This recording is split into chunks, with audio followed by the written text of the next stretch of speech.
सरकार अपराध नियंत्रण पाई विभिन्न आईन आनिबा सहित नियम को कड़ाकड़ी करथिले मध्य अपराधी माने आईन आखिरे धूली देई अपराध करि चलिछंती।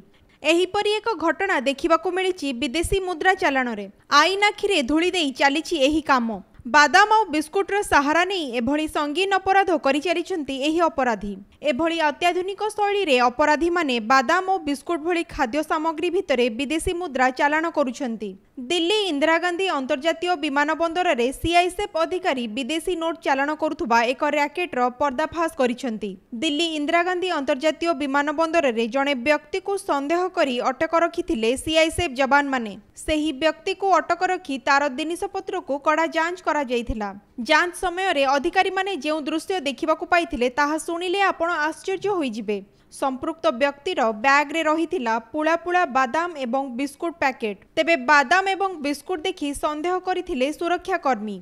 सील बिस्कुट पैकेट गुड़िक खोल जिबा सह बादाम चोपा को छड़ाइबा परे सेथिरु बाहरी थिला विदेशी नोट। अभियुक्त जनक बादाम चोपा और बिस्कुट खोल भितरे विदेशी मुद्रा चालाण करुथुबा देखिबाकू पाइथिले सीआईएसएफ अधिकारी। पचरा उचरा समय रे अभियुक्त जनक एही टंका को दुबई नहीं जाउथुबा पुलिस सूत्ररु प्रकाश। जबत करा जाइथिबा विदेशी नोटर भारतीय मूल्य पाखापाखि 45 लाख टंका हेबो। अभियुक्त जनकर नाम मुराद आलम बोली जणा पड़िछि।